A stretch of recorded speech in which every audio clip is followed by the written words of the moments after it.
أشرقت نفسي بنور من فؤادي حينما رددت يا رب العباد.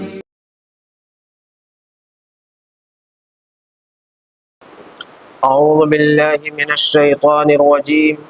بسم الله الرحمن الرحيم. ولا تقل لهما أف ولا تنهرهما وقل لهما قولا كريما واخفض لهما جناح الذل من الرحمة وقل رب ارحمهما كما ربياني صغيرا. صدق الله العظيم وصدق رسوله النبي الكريم ونحن على ذلك من الشاهدين. سعید ابن المسیب رضی اللہ تعالی عنہ فرماتے ہیں کہ مجھ کو جو ہے سب باتیں سمجھ میں آ گئی والدین کے حقوق کے متعلق، لیکن قرآن کریم کی ایک آیت تھی وَقُلْ لَهُمَا قَوْلًا كَرِيمًا، تو وہ سمجھ میں نہیں آیا کہ قولاً کریمہ کس طرح، یعنی کس طرح سے بات کیا جائے گا، کیا انداز ہوگا اس کا. تو انہوں نے جو ہے یا سعید ابن المسیب سے کسی نے پوچھا کہ کس طریقے سے جو ہے بات کیا جائے، قولاً کریمہ کا کیا انداز ہوگا. تو انہوں نے ایک بہت چھوٹا سا جواب دیا، کہا کہ کوئی غلام ہے اور اس سے کوئی گناہ ہو گیا اور اس کا آقا انتہائی بدمزاج اور سخت دل ہے، تو جس طریقے سے وہ گناہگار غلام اپنے بد اخلاق اور سخت مزاج آقا سے گفتگو کرے گا، یہی انداز ایک بیٹے کا اپنے ماں باپ کے ساتھ ہونا چاہیے. آپ سمجھ سکتے ہیں کہ جو لوگ غلطیاں کرتے ہیں وہ کس طریقے سے عدالت میں اور تھانے میں اور جو ہے دوسری جگہوں میں گفتگو کرتے ہیں، ڈرے سہمے انتہائی جو ہے پست لہجے میں. تو ماں باپ سے پست لہجے میں بات کرنا چاہیے. ایک صحابی کہتے ہیں کہ میری ماں نے مجھے ایک بار آواز دی تو میں نے ان کے جواب میں ذرا زور سے ہاں کیا جواب میں، اور ان کی نیت یہ تھی کہ میری ماں جو ہے سن لے، تھوڑا دور تھے وہ. لیکن کہتے ہیں کہ اسی پر مجھے بڑی شرمندگی ہوئی کہ میری آواز میری ماں سے اونچی کیوں ہو گئی، یعنی اونچی آواز میں اپنی ماں سے بات نہیں کرنا. کتنے لوگ ہیں جو اپنی ماؤں کو جھڑکتے ہیں، اندازہ لگائیں.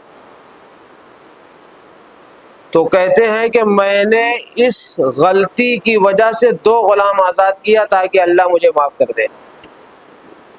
یہ تھا ماں کا احترام، اس کو کہتے ہیں ماں کا احترام.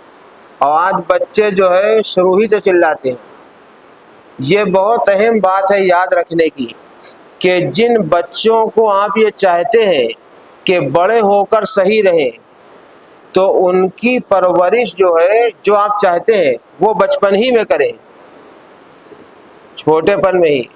میرے والد صاحب جو ہے کسی بچے کو یا کسی لڑکی کو، چھوٹی بچی کو گھٹنا کھلا دیکھتے تھے اور یا ہاف آستین کا کپڑا پہنے دیکھتے تھے، چاہے وہ بچی 2 سال کی ہو چاہے 3 سال کی، تو میرے والد صاحب یہی کہتے تھے جو کپڑا بڑی بچی کے لیے حرام ہے پہننا، وہ چھوٹی بچی کے لیے بھی حرام ہے. یعنی یہ جو ہے ان کا ایمانی جذبہ تھا اور وہ کسی کو پہننے نہیں دیتے تھے، جہاں پہ ان کا کنٹرول تھا پہننے نہیں دیتے تھے. چنانچہ جو لوگ چاہتے ہیں کہ ہماری بیٹی بے حیا نہ ہو تو ان کو بچپن ہی سے فل شلوار جمپر پہنانا چاہیے. جب وہ 2 دن کی بچی ہو تبھی سے کوشش یہی ہونا چاہیے، اور 2 سال کے بعد تو بالکل ہی اس کو نہ پہنائے ہاف جمپر اور جو ہے نیکر، ورنہ یہی لڑکیاں پھر جینس پہنیں گی، یہی لڑکیاں اسکرٹ پہنیں گی اور یہی غلط راہ پہ چلیں گی. تو بچپن سے ہی پرورش کرے، بچپن ہی سے. بچوں کو بچپن ہی سے یہ سکھائے کہ ماں سے اونچی آواز میں نہ بولے. چھوٹے بچے ماں سے جو ہے زور سے بولتے ہیں تو یہ بڑے ہو کر بھی زور سے ہی بولیں گے. ساری تربیت بچپن میں ہی ہونا چاہیے. ہاں، چنانچہ انہوں نے 2 غلام آزاد کیا. ماں کی خدمت کے بے شمار واقعات ہیں. عبداللہ ابن مسعود رضی اللہ تعالیٰ عنہ فرماتے ہیں کہ ایک مرتبہ میری ماں نے مجھ سے پانی مانگا. پانی عرب میں آج بھی بڑی مشکلوں سے ملتا ہے، چونکہ عرب کا جو علاقہ ہے وہ ریگستان کا ہے. گھروں میں پانی ایک ہفتے میں 1 دن آتا ہے، اب شاید 2 دن آنے لگا ہو. تو بہرحال انہوں نے جو ہے پانی پینے کے لیے مانگا اپنے بیٹے عبداللہ ابن مسعود سے. یہ عبداللہ ابن مسعود بہت بڑے صحابی ہیں. مدینے میں 7 فقہا تھے، ان میں عبداللہ بن مسعود بھی ایک بڑے فقیہ تھے، اور لوگ ان سے مسئلہ پوچھا کرتے تھے. بہت ذہین تھے، بہت ذکی تھے.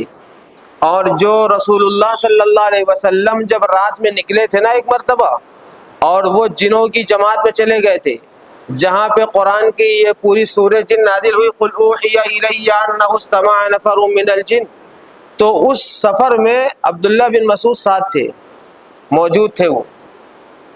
تو بہرحال عبداللہ ابن مسعود کہتے ہیں کہ میری ماں نے مجھ سے ایک رات پانی مانگا. میں پانی لینے جب گیا اور واپس آیا پانی لے کر تو میری والدہ سو چکی تھی. اب میں یہ سوچنے لگا کہ اگر والدہ کو جو ہے جگاتا ہوں تو ان کی نیند خراب ہوگی، اور اگر میں پانی لے کر جو ہے اپنے کمرے میں چلا جاتا ہوں تو والدہ کی آنکھ اس بیچ کھل گئی اور ان کو پانی کی طلب ہوگی، پھر پانی وہ نہیں پائیں گی. تو میں اس پانی کے پیالے کو لے کر ان کے سدھانے پوری رات کھڑا رہا، حتی الصباح، یہاں تک کہ صبح ہو گئی. جب میری ماں کی آنکھ کھلی تو میں نے اس پانی کو پیش کیا تو انہوں نے کہا پوری رات ایسے جاگ رہے تھے. پھر انہوں نے دعائیں دی. حضرت ابو ہریرہ رضی اللہ تعالیٰ عنہ یہ بہت بڑے محدث ہیں. جیسے عبداللہ ابن مسعود فقیہ تھے، ایسے ہی یہ بہت بڑے محدث تھے، اور روایات جتنی ہیں یعنی جتنی حدیثیں ہیں ان حدیثوں میں سب سے زیادہ حدیث ابو ہریرہ سے ہی مروی ہے.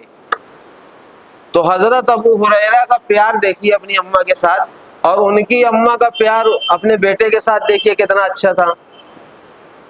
تو حضرت ابو ہریرہ کہتے ہیں کہ جب مجھ کو گھر سے باہر نکلنا ہوتا تھا تو میں اپنی ماں کے پاس جاتا اور ان کو میں سلام کرتا، یا اماں السلام علیکم ورحمۃ اللہ وبرکاتہ.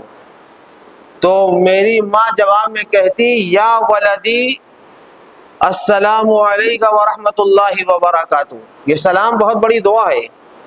انہوں نے ماں کو سلامتی کی دعا دی اور ماں نے بیٹے کو سلامتی کی دعا دی.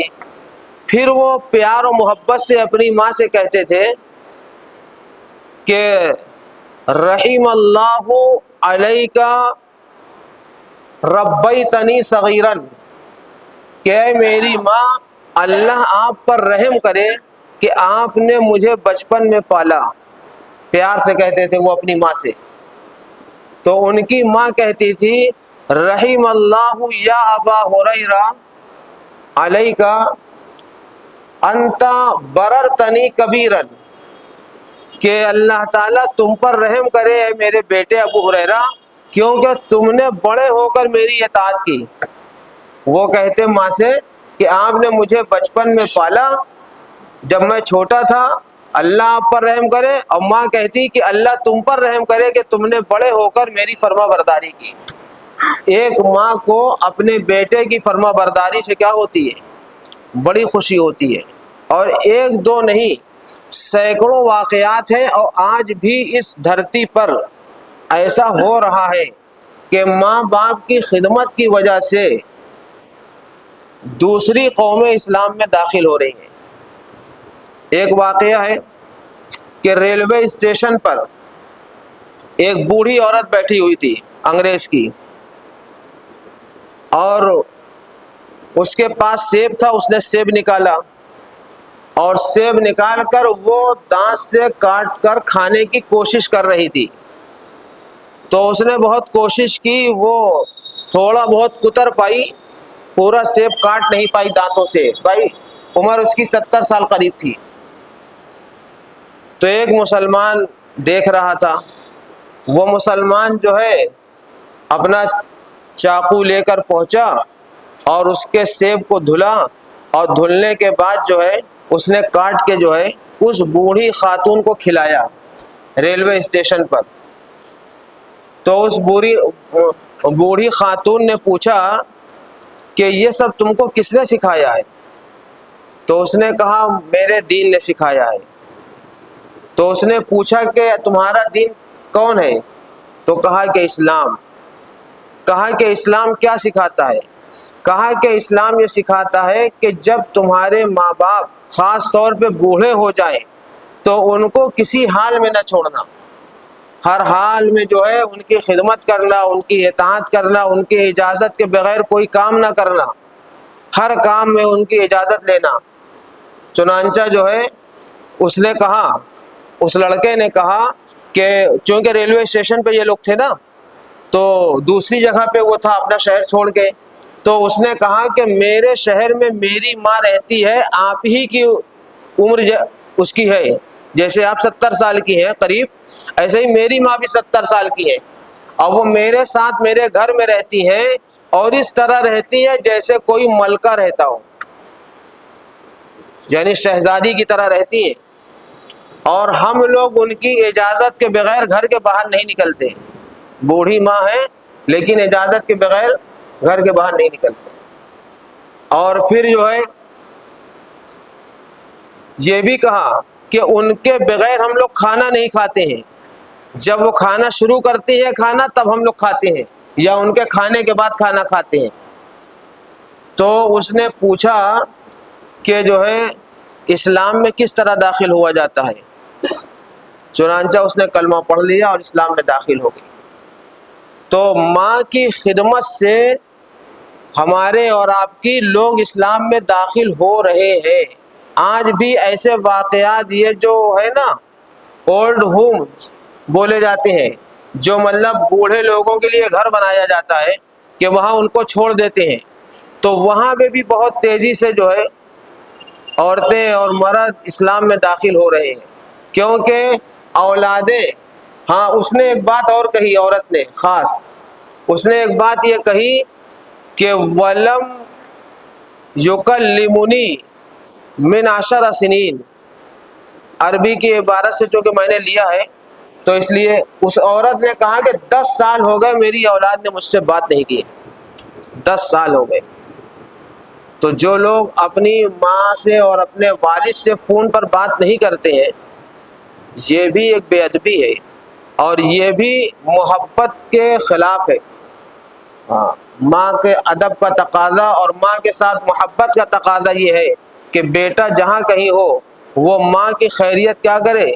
لیتا رہے، برابر لیتا رہے. نبی اکرم صلی اللہ علیہ وسلم نے بھی ماں کی خدمت پہ بہت سے قصے سنائے ہیں، 1-2 قصے نہیں، سینکڑوں قصے سنائے ہیں. آپ نے ایک قصہ یہ سنایا کہ بنی اسرائیل میں 3 لوگ تھے، اور تینوں دوست کہیں جا رہے تھے تفریح میں، اور بارش ہونے لگی. تو جب بارش ہونے لگی تو اس بارش کی وجہ سے کہ بھیگنے نہ پائے کسی غار میں داخل ہو گئے تینوں لوگ. اور جب اس غار میں داخل ہوئے، بارش تھی، ہوا تھی، تو ایک پتھر پہاڑ سے گرا اور اس غار کے منہ پر جو ہے جا کر چپک گیا. تو وہ بند ہو گیا، اب دم گھٹنے لگا، اور اتنا بھاری تھا کہ وہ لوگ اس پتھر کو ہٹا نہیں سکتے تھے. تو ان لوگوں کے دماغ میں ایک بات یہ آئی کہ ہم لوگوں نے جو بھی اپنی اپنی زندگی میں اچھا کام کیا ہے اس کے طفیل اللہ سے دعا مانگے. چنانچہ سب نے دعا مانگی. ایک نے کسی کی امانت رکھی ہوئی تھی، اس کو ادا کیا تھا زندگی میں، وہ کئی لاکھ ہو گئی تھی، تو اللہ تعالیٰ نے اس کے طفیل تھوڑا سا پتھر سرکا دیا، لیکن اتنا سرکا کہ لوگ باہر نہیں آ سکتے تھے. دوسرے جو ہے وہ اپنی چچا زاد بیٹی کے ساتھ جو ہے زنا کا ارادہ رکھتا تھا، اور اس کی جو ہے بہن نے کہا، چچا زاد بہن نے، کہ اللہ سے ڈر، تو تمام قدرت کے باوجود جو ہے اس نے جو ہے اپنی چچا زاد بہن کے ساتھ زنا نہیں کیا اور اس کو 100 دینار دے کر چھوڑ دیا۔ تو اس نے کہا کہ اللہ اگر میرا یہ عمل آپ کی رضا کے لیے تھا تو آپ اس پتھر کو ہٹا دیجئے، تو پتھر اور سرک گیا۔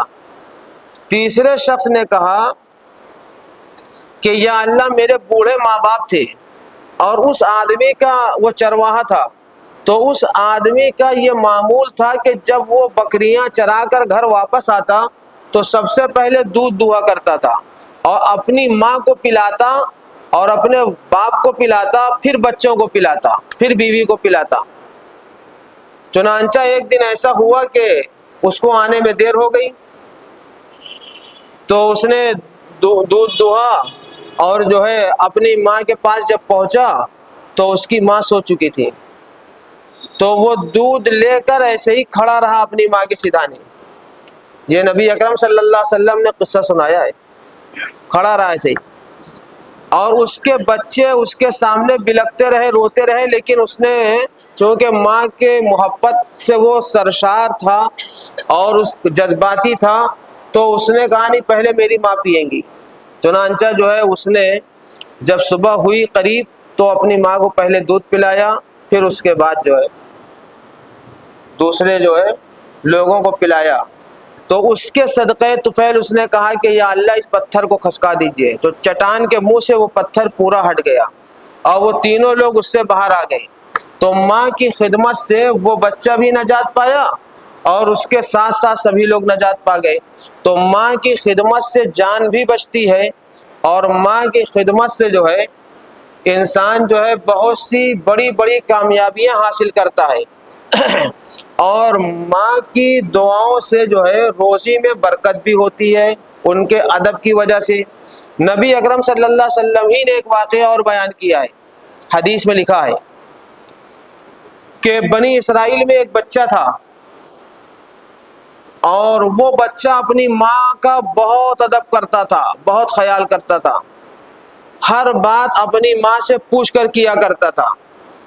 چنانچہ ایک مرتبہ ایک فرشتہ آیا اللہ کی طرف سے اور اس بچے سے جو ہے اس بچے نے ایک گائے پال رکھی تھی، تو اس بچے سے جو ہے اس نے پوچھا کہ اس گائے کو کتنے میں دو گے؟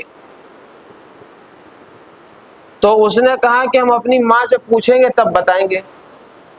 چنانچہ جو ہے وہ اپنی ماں کے پاس گیا اور ماں سے جو ہے اس نے پوچھا، تو ماں نے کہا کہ ابھی بیچو مت۔ پھر وہ آیا، اس کو نہیں پتا ہے کہ فرشتہ ہے، وہ انسانی شکل میں آیا تھا، تو اس نے پھر اس سے کہا کہ جو ہے ہم نہیں بیچیں گے، نہیں تو اس نے پھر پیسہ بڑھا دیا۔ پھر وہ ماں کے پاس گیا، ایسے ہی تقریباً وہ 10-11 مرتبہ گیا ہوگا، بار بار وہ اپنی ماں کے پاس جاتا اور اس سے آ کے جو ہے کہتا کہ ابھی نہیں بیچیں گے، اور وہ فرشتہ جو ہے بار بار ریٹ بڑھا دیتا۔ تو آخر میں بچے نے یہ محسوس کیا کہ میری ماں اس گائے کو بیچنا نہیں چاہتی ہے ابھی۔ چنانچہ جو ہے اس نے فرشتے سے کہہ دیا، سامنے والے آدمی سے کہہ دیا کہ میں اس کو اب نہیں بیچوں گا، میری ماں کا ارادہ نہیں ہے۔ تو وہ آدمی، وہ فرشتہ جو انسان کی شکل میں آیا تھا، اس نے کہا کہ اچھا میں ایک تم کو نصیحت کر کے جا رہا ہوں کہ کچھ لوگ تمہارے پاس اس گائے کو لینے کے لیے آئیں گے، تو تم اس گائے کو بہت زیادہ قیمت میں بیچنا، بہت زیادہ قیمت میں۔ ایک عرصہ گزر گیا، حضرت موسیٰ علیہ السلام کے زمانے میں کسی کا انتقال ہوا، قتل ہوا، جس کو کہتے ہیں مرڈر ہوا، اور اس کو لوگوں نے دفن کر دیا۔ اب جو ہے قاتل کا پتہ نہیں چل رہا تھا کہ قاتل کون ہے، تو لوگوں نے موسیٰ علیہ السلام سے کہا کہ قاتل کا پتہ کر کے بتائیے۔ جب موسیٰ علیہ السلام نے اللہ تعالیٰ سے دریافت کیا کہ فلاں مرنے والے کا قاتل کون ہے بتا دیجئے، تو اللہ تعالیٰ نے فرمایا کہ ایک گائے ذبح کرو اور اس کا گوشت جو ہے اس قاتل کے جسم سے جو ہے لگاؤ، ٹچ کرو، تو وہ زندہ ہو جائے گا اور تم کو بتا دے گا کہ میرا قتل کس نے کیا ہے۔ قرآن میں سورہ بقرہ میں اس کا تذکرہ ہے۔ اسی قصے کی وجہ سے سورہ بقرہ کا نام بقرہ رکھا گیا۔ بقرہ کے معنی گائے کے آتے ہیں، حالانکہ سورہ بقرہ میں بہت سے قصے ہیں، لیکن صرف اس قصے کو بنیاد بنا کر اس کا نام البقرہ رکھا گیا۔ چنانچہ جب موسیٰ علیہ السلام نے کہا تو ان کو یہ چاہیے تھا کہ وہ چپ چاپ ایک گائے ذبح کرتے اور اس کا گوشت دے دیتے موسیٰ علیہ السلام کو، وہ مقتول کے جسم کو لگا دیتے، مقتول اپنے قاتل کی خبر دے دیتا۔ لیکن بنی اسرائیل بڑی حجتی قوم تھی، اس نے پوچھنا شروع کیا کہ وہ گائے کیسی ہوگی، بوڑھی ہوگی یا جوان، پھر پوچھا اس کا کلر کیسا ہوگا، پھر پوچھا ہل جوتنے والی ہوگی یا نہ جوتنے والی ہوگی۔ تو وہ جتنا پوچھتے گئے، حضرت موسیٰ علیہ السلام چونکہ کلیم اللہ تھے تو وہ اللہ تعالیٰ سے پوچھتے رہے بار بار، تو اللہ تعالیٰ بھی جو ہے ڈیفینیشن جو ہے بتاتے رہے۔ اب جو ہے اس ڈیفینیشن کی جو گائے تلاش کرنا شروع کیا گیا تو وہ کہیں نہیں ملی، اسی بچے کے پاس تھی وہ گائے۔ جس طرح کی گائے اللہ تعالیٰ نے بتایا تھا بنی اسرائیل کو ذبح کرنے کے لیے، اس طرح کی گائے پورے ملک میں کسی کے پاس نہیں تھی، صرف اس بچے کے پاس تھی۔ چنانچہ ان لوگوں کو ہر حال میں لینا تھا، اور اس بچے کو اس کی نصیحت یاد تھی، اور اس بچے کے ساتھ ماں کی دعائیں تھی۔ تو اس بچے نے کہا کہ اس کی قیمت صرف اتنی ہے کہ اس کا جو وزن ہے اس کے برابر مجھے سونا دے دو، گائے کا وزن کر لو اور اس کے برابر سونے کا وزن کر لو، یہی اس کی قیمت ہے۔ اب بنی اسرائیل کو تو دینا ہی تھا قاتل کا پتہ کرنے کے لیے، چنانچہ ان لوگوں نے جو ہے گائے کے وزن کے برابر سونا اس کو دیا۔ تو حدیث میں ہے کہ ماں کے ادب اور احترام اور ان کی دعاؤں کی یہ برکت تھی کہ لڑکا گھنٹوں میں کیا ہو گیا، مالدار ہو گیا، مالدار ہو گیا۔ میرے والد صاحب جو ہے ہم لوگوں کو ایک قصہ اکثر سناتے تھے، اور سنا کر یہ کہا کرتے تھے کہ تم لوگ اپنی ماں کی خدمت کرتے رہنا تاکہ پریشان نہ رہنا۔ تو وہ یہ سناتے تھے کہ ہمارے گاؤں میں والد صاحب چھوٹے سے تھے، تو کسی کی ماں کا انتقال ہو رہا تھا، اب یہ کم سے کم 60 سال پہلے کی بات ہوگی۔ والد صاحب بتاتے ہیں کہ ہم چھوٹے سے تھے، تو انتقال ہو رہا تھا، تو ماں نے اپنے انتقال سے چند گھنٹہ پہلے اپنے بیٹے سے کہا کہ میرا دل چاہتا ہے گلاب جامن کھانے کا، رس گلہ کھانے کا۔ اب جس گاؤں میں وہ تھے بیٹے، اس گاؤں میں وہ ملتا نہیں تھا۔ اعظم گڑھ کا ایک گاؤں تھا جس کا نام سمبھی کہلاتا ہے، تو وہ تھا نہیں۔ چنانچہ وہ میرے والد صاحب بتاتے ہیں کہ 25 یا 30 کلومیٹر پیدل گئے جہاں ملتا تھا، اور وہاں سے جو ہے لے کر آئے ہوں، یا تو آنا جانا وہ 30-25 کلومیٹر تھا اور یا ایک طرف کا تھا، بہرحال وہ لے کر آئے۔ انہوں نے اپنی والدہ کو وہ رس گلہ کھلایا، گلاب جامن کھلایا، اور پھر والدہ نے ان کو بہت دعائیں دی بے پناہ۔ تو والد صاحب بتاتے تھے کہ ان سے زیادہ اس گاؤں میں کوئی مالدار نہیں ہے، سب سے زیادہ مال دولت انہی کے پاس ہے، اور جس وقت ماں کا انتقال ہو رہا تھا سب سے غریب گھرانہ یہی تھا، سب سے غریب گھرانہ یہی تھا۔ تو بہرحال ماں کی خدمت سے دولت بھی ملتی ہے، اسی طرح ماں کی خدمت کی دولت کا ایک قصہ اور لکھا ہوا ہے، بڑا اچھا قصہ ہے۔ وہ قصہ یہ ہے کہ ایک لڑکے نے زمین اور جائیداد کے بٹوارے کے وقت سب کچھ چھوڑ دیا، ہاں بھائیوں سے لڑائی جھگڑا ہوا، سب کچھ چھوڑ دیا، اس نے کہا بس مجھ کو میری ماں دے دو خدمت کے لیے۔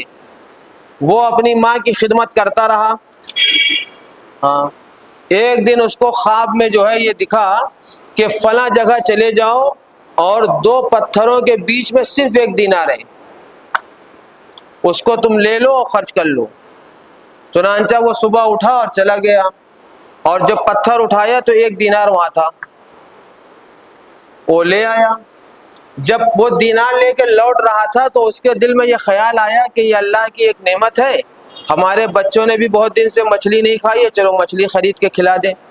تو ایک بڑی مچھلی اس نے لیا، اور جب وہ بڑی مچھلی لے کر آیا تو اس کی بیوی نے کاٹا، صاف ستھرا کیا، تو اس میں سے جو ہے ایک موتی نکلی۔ تو اس موتی کو جو ہے اس کی بیوی نے اپنے شوہر کو دکھایا، جو اپنی ماں کا خدمت گزار تھا۔ اس نے جو ہے اس کو لے جا کر بازار میں بیچنے کی جب کوشش کی تو عام لوگوں کی خریداری سے وہ باہر تھا۔ تو بادشاہ وقت نے اس موتی کو خریدا بہت بھاری رقم میں، اور اس ماں کی خدمت کرنے والے کی زندگی بھر کی نہیں، اس کے بھی بیٹوں اور پوتوں کی غربت ختم ہو گئی، وہ اس ملک کا بہت بڑا رئیس ہو گیا۔ تو ماں کی دعائیں لینے والوں کو اللہ تعالیٰ نوازتا ہے، اور ایک دو نہیں، ہم نے بہت سے لکھ رکھے ہیں، بہت سے قصے ہیں ماں کی برکت کے، ماں کے دعاؤں۔ اس لیے میں اپنے تمام نوجوان بچوں سے کہتا ہوں کہ وہ اپنی ماں کو کبھی نہ بھولیں، ہاں، کیونکہ یہ حقیقت ہے کہ ماں کی محبت ایک بحر بیکراں کی طرح ہے، یعنی ٹھاٹا مارتا سمندر ہے۔ ماں کی بے پایا محبت کو لفظوں میں نہیں پرویا جا سکتا۔ خلوص و ایثار کے اس سمندر کے حدود کا اندازہ لگانا ممکن ہی نہیں ہے۔ ہر مذہب اور ہر تہذیب نے ماں کو عظیم و مقدس قرار دیا ہے۔ ماں ایک مجسم دعا ہے، آپ اس سے دعا کو کہیں یا نہ کہیں، آپ اس کی خدمت کرتے رہیں، دعا نکلتی رہے گی، ہاں، جو ہر وقت رب رحیم کے آگے دامن پھیلائے رکھتی ہے اور قدم قدم پر ان کی حفاظت کرتی ہے۔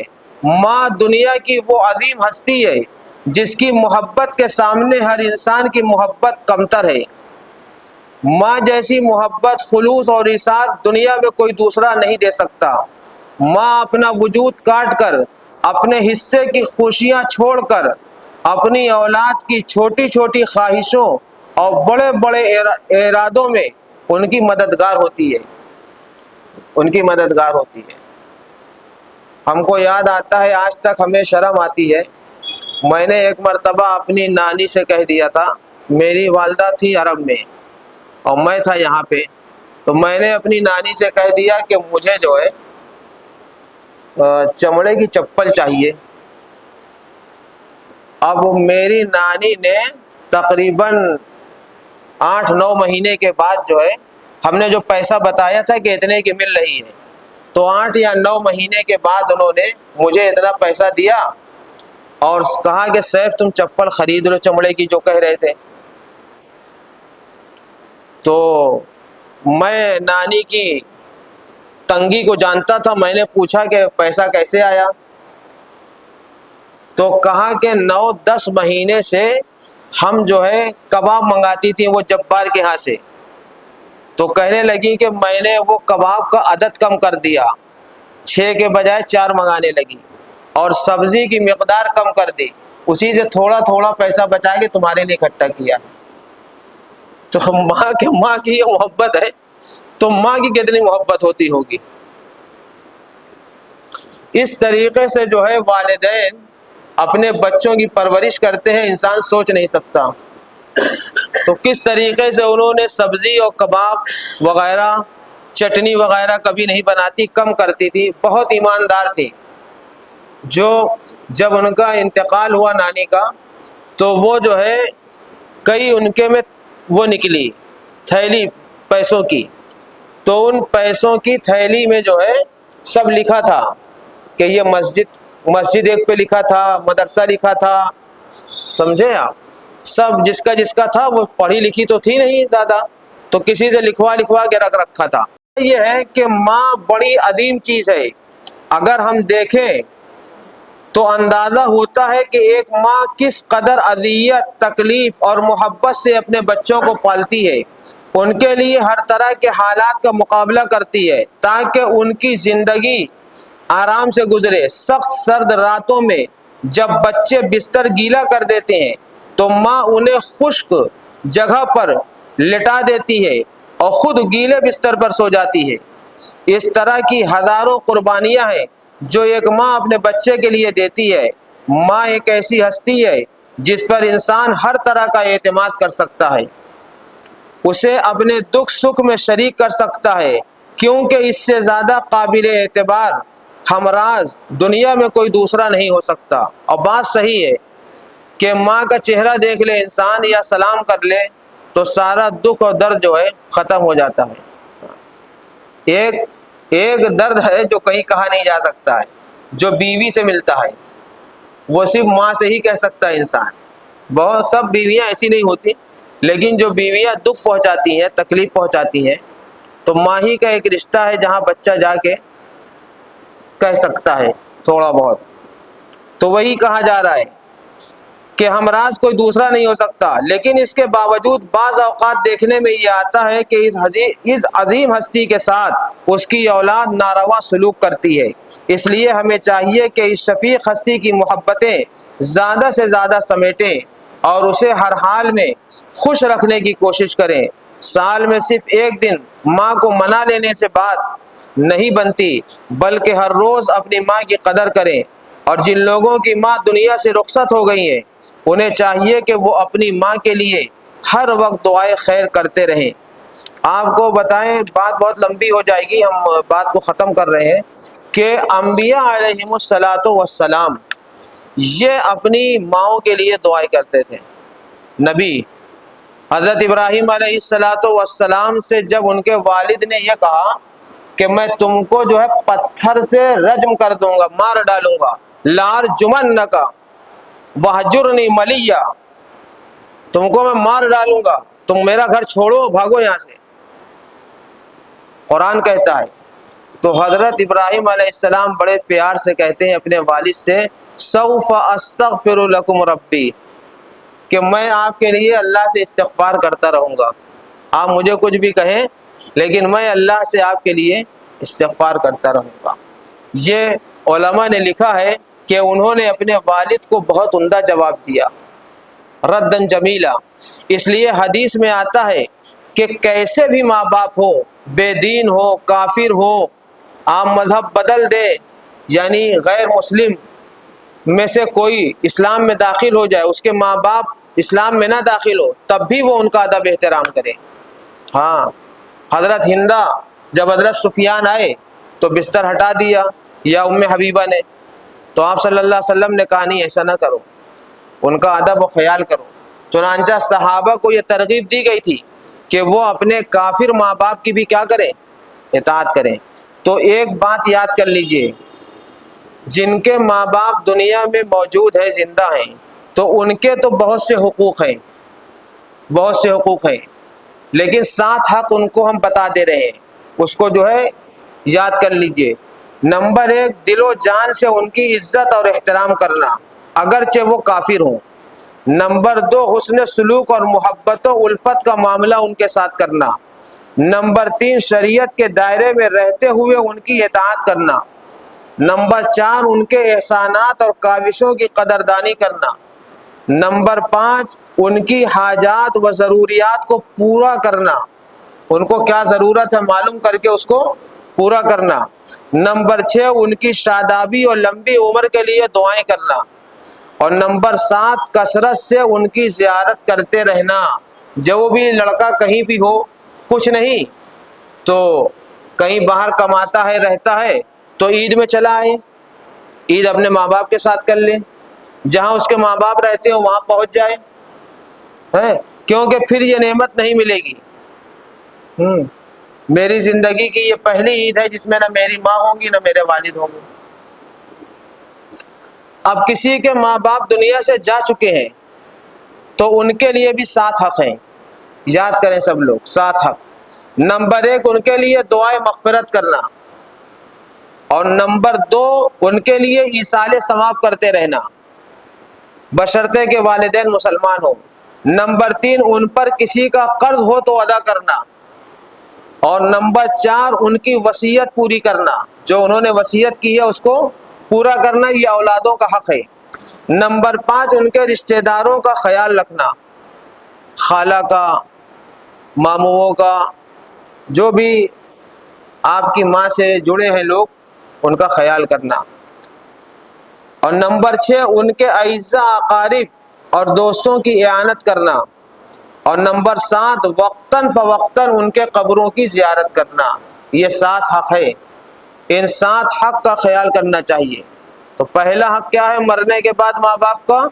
کہ ان کے لیے دعائے مغفرت کرے۔ چنانچہ حضرت ابراہیم علیہ السلام کی دعا ہے ربنا اغفر لی ولی والدی وللمؤمنین یوم یقوم الحساب۔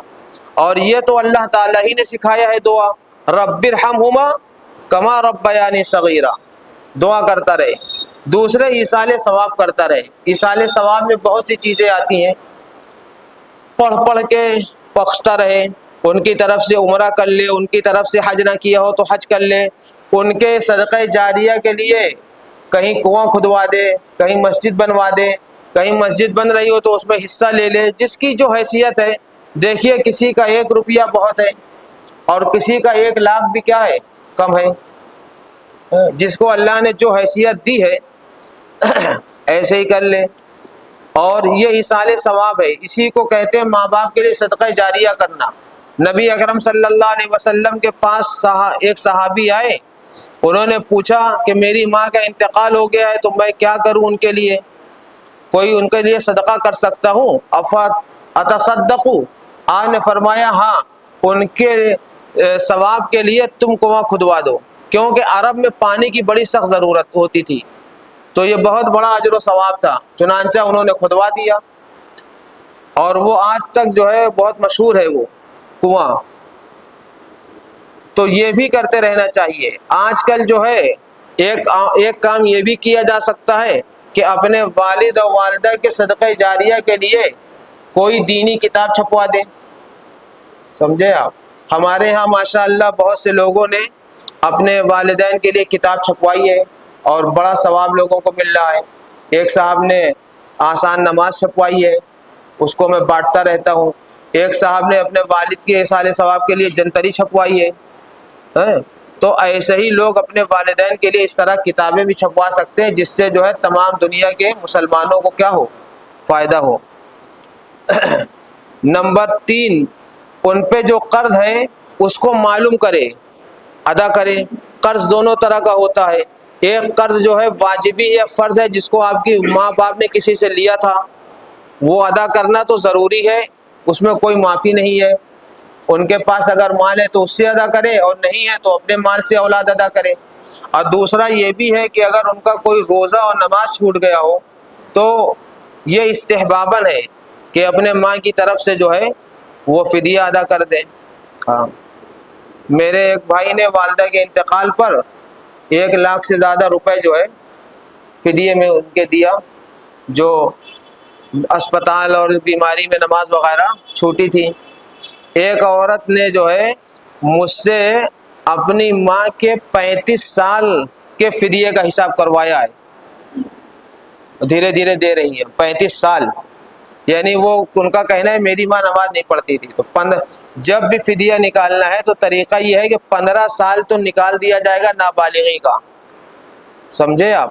عورتیں چونکہ جلدی بالغ ہو جاتی ہیں اس لیے ان کا 13 سال نکالتے ہیں۔ 13 سال کے بعد جتنے سال زندہ رہی ہیں تو انہوں نے اسی حساب سے نکلوایا۔ تو بہرحال خلاصہ یہ ہے کہ ایسی بھی اولادیں زندہ ہیں، ہم یہ بتانا چاہ رہے ہیں کہ جو اپنے ماں باپ کے لیے صدقہ جاریہ کرتی رہتی ہیں۔ عرب میں تو بہت بڑی بڑی، اس سے 10 گنا مسجدیں بنواتے ہیں لوگ اپنے ماں باپ کے نام پر۔ ہاں، بہرحال یہاں بھی کوئی کرنا چاہے تو بہت سے راستے کھلے ہیں۔ ہاں، رابطہ کر سکتا ہے ہم سے۔ مسجد کے لیے ہم کو زمین ملی ہے، مدرسے کے لیے زمین ملی ہے، گھر ملا ہے، بہت سی کتابیں ہیں، بہت سے کام ہیں۔ اور ایسے ہی ماں باپ نے وصیت کی ہے کہ یہ پیسہ یا یہ کپڑا کسی کو دے دینا، یا زمین جائیداد کے بارے میں ماں باپ نے کہا ہے کہ اس طریقے سے لے لینا۔ کوئی بھی وصیت کی ہے جو جائز وصیت ہے شریعت میں، جس کا نفاذ ہو سکتا ہے، اس جو ہے کیا کہتے ہیں وصیت پر عمل کرنا چاہیے۔ ہاں، ایک وصیت نہیں ہو پاتی ہے۔ اگر کوئی ماں باپ اپنے بیٹے کو زمین اور جائیداد میں سے کوئی حصہ متعین کر کے دیتے ہیں تو وہ وصیت نافذ نہیں ہوتی ہے. لا وصیت لوارث، کسی وارث کے حق میں کوئی وصیت نافذ نہیں ہوتی ہے. وصیت جو نافذ ہوگی وہ غیر وارث کے حق میں ہوتی ہے، کیونکہ جو وارث ہوتا ہے اس کا حصہ اللہ تعالیٰ کی طرف سے مقرر ہے. ہاں البتہ یہ ہے کہ اخلاقی طور پہ انسان چاہے تو اس پر عمل کرے. اور ایسے ہی جو ہے ان کے رشتہ داروں کا خیال کرنا. حضرت عبداللہ ابن عمر ایک مرتبہ جو ہے کسی بدو کو دیکھا، دیہاتی آدمی کو، کہیں جا رہے تھے اور دور سے دیکھا، اس کے طرف بھاگ کے گئے اور اس کو اپنے گھوڑے پر سوار کیا اور کہا کہ آپ اس پہ بیٹھیے، اور جو کچھ ان کے پاس میں تھا سب اس کو ہدیہ کر دیا اور خود جو ہے گھوڑے کی نکیل لے کر ٹہلے. تو لوگوں نے کہا کہ یہ تو چھوٹا موٹا آدمی تھا، چھوٹا ہدیہ اس کے لیے کافی تھا اور تھوڑا سا اکرام کافی تھا، اتنا بھاری آپ نے کیوں کیا؟ تو کہا کہ یہ میرے والد عمر بن خطاب کا دوست ہے، اس لیے میں نے اس کا ادب کیا.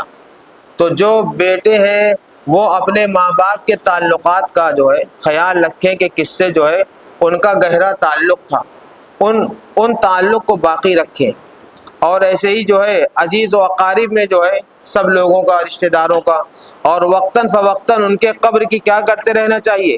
زیارت کرتے رہنا چاہیے. اللہ تعالیٰ نے جو ہے زکریا علیہ السلام کے جو ہے یحییٰ بن زکریا، یحییٰ علیہ السلام کی تعریف کی ہے قرآن میں.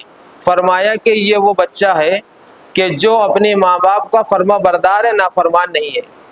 وَبَرًّا بِوَالِدَيْهِ وَلَمْ يَجْعَلْنِي جَبَّارًا شَقِيًّا، کہ یہ جو ہے وہ نہیں ہے، نافرمان نہیں ہے ماں باپ کے، یہ تعریف کی ہے.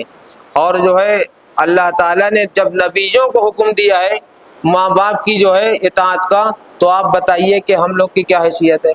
اس لیے ماں باپ کی اطاعت کے بغیر کسی کو کوئی چارہ نہیں ہے. اور دنیا کا سب سے بد نصیب وہ ہے کہ جس نے اپنے ماں باپ کو پایا اور ان کی خدمت نہیں کیا. بس آخری بات سن لیجئے.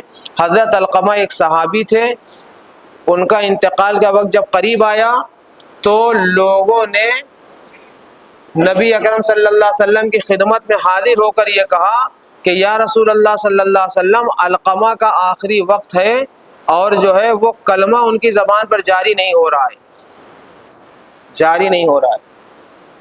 تو نبی اکرم صلی اللہ علیہ وسلم خود جو ہے اپنے گھر سے نکلے اور ان کے پاس پہنچے.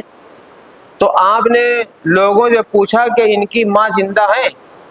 آپ کو یا تو کشف ہو گیا ہوگا، اندازہ ہو گیا ہوگا، اللہ نے خبر دی ہوگی.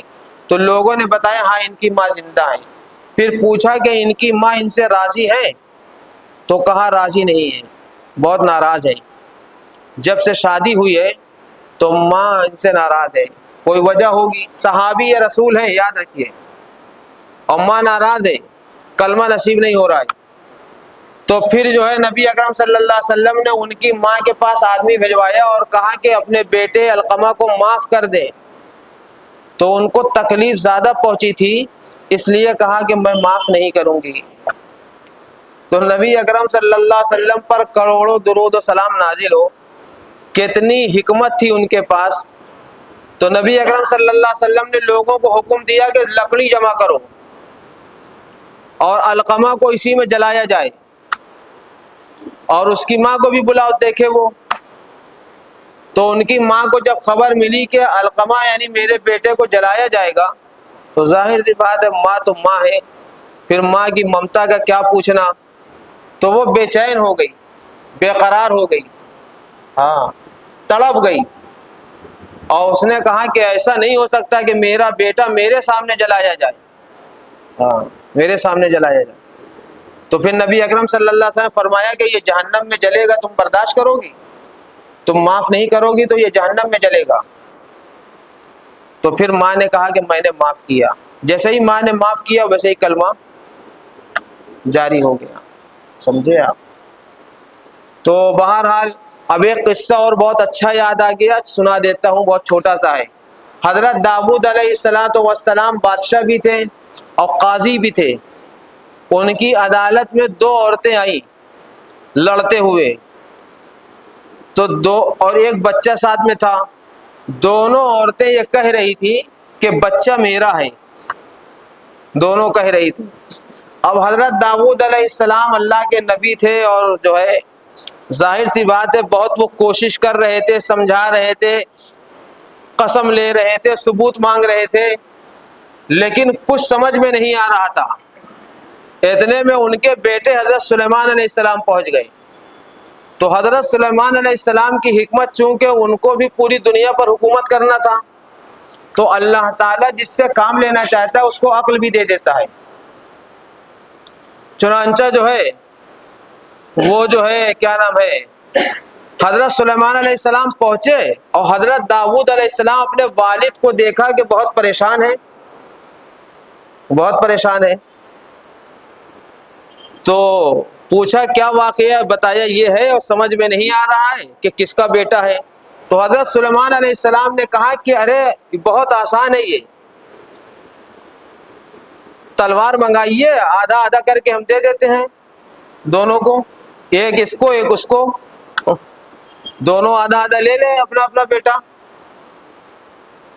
تو ایک عورت کہنے لگی ہاں ہاں ٹھیک ہے، اور دوسری کہنے لگی کہ جو ہے میں نہیں چاہتی کہ میرا بیٹا جو ہے دو ٹکڑے کیا جائے۔ حضرت سلیمان علیہ السلام نے کہا بیٹا اس کا ہے جو ٹکڑے نہیں چاہتی ہے، اس کو دے دیجئے آپ، اور جو کہہ رہی ٹکڑے ہو جائیں بچے کے آدھے آدھے، وہ ماں نہیں ہے، ماں ہو ہی نہیں سکتی وہ جو اپنے بچوں کا ٹکڑا چاہے، ہو ہی نہیں سکتی۔ یہ فیصلہ تھا۔ حضرت داؤد علیہ السلام بھی دنگ رہ گئے، عدالت کے سارے لوگ۔ تو ماں کبھی نہیں چاہتی کہ کوئی ٹھیس پہنچے بچے کو، اور بچے کتنی ٹھیس پہنچاتے ہیں سوچا نہیں جا سکتا۔ اللہ تعالی ہم سب کو جو ہے والدین کا حق ادا کرنے والا بنائے۔ أشرقت نفسي بنور من فؤادي حينما